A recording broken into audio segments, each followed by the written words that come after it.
Hey guys, we are going to do a series on the most dangerous tools at Home Depot. Gonna start outside here. Home Depot, one of my favorites because of the good veteran discount and the online programs and just the ease of doing business. Everybody has a preference, but all right. Most dangerous thing is my favorite thing, and that is something you can rent, the excavator. They are super fun. It's my favorite big machinery to operate. Obviously, that's a Mini X. If you need to dig anything for a long period of time, especially if there's rock involved, highly recommend renting one of these. However, that thing can flip a lot easier than you think. And obviously, that can be a pretty dangerous situation. And you can also sink it and just do a bunch of other bad stuff. So highly recommend you watch what you're doing, get some training, safety training on that before you start operating it. All right, second, the tractor. My father-in-law unfortunately had an accident on one on a hillside, flip. It's very bad on a farm.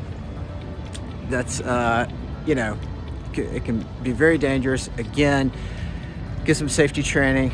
The other thing too, you got a skid steer. They're not very dangerous, but anything can be dangerous. All right, the next one is the little ditch witch.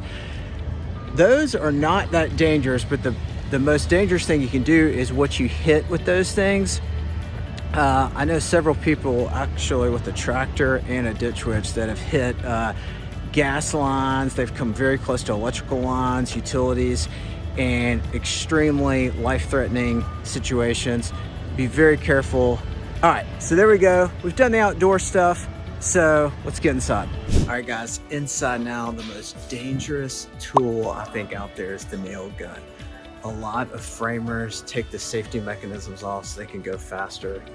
Extremely dangerous. The craziest story I ever heard was from an ER doctor. One time a framer had reached around and missed something and actually hit his heart. So put a nail through his heart.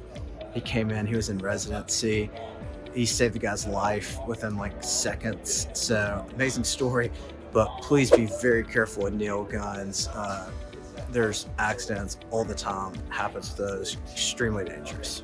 All right guys, another very dangerous tool is the old Sawzall.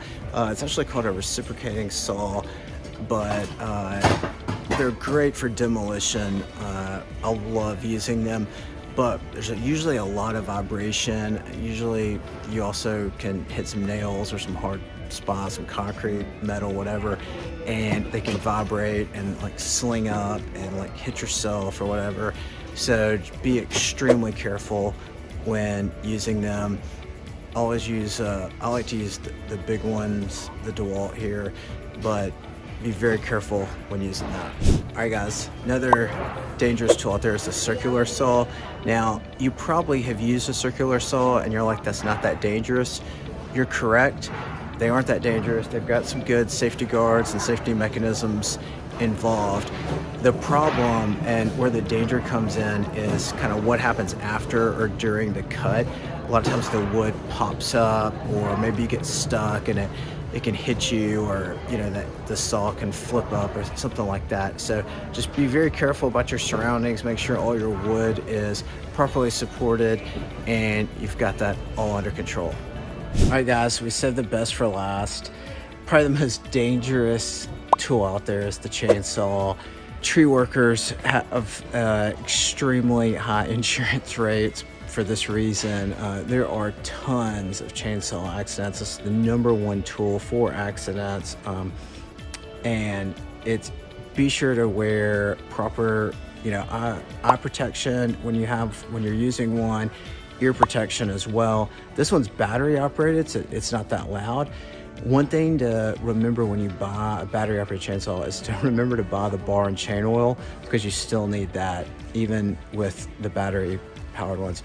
But when you buy a small chainsaw like this, you think it's not that dangerous, but they can still kick back. And again, it's kind of like some of the other tools we talked about. It's not this tool is dangerous, but it's also, you have to be mindful of, trees falling, or if it gets pinched or pulling and then a tree falls on you or something like that, or if you're up in a tree, if you're not properly secured. So be very careful. Educate yourself on some safety measures you can take to protect yourself if you're operating one of these chainsaws. All right, hope that helps. If I forgot anything, let me know in the comments and hit like and subscribe. Thanks.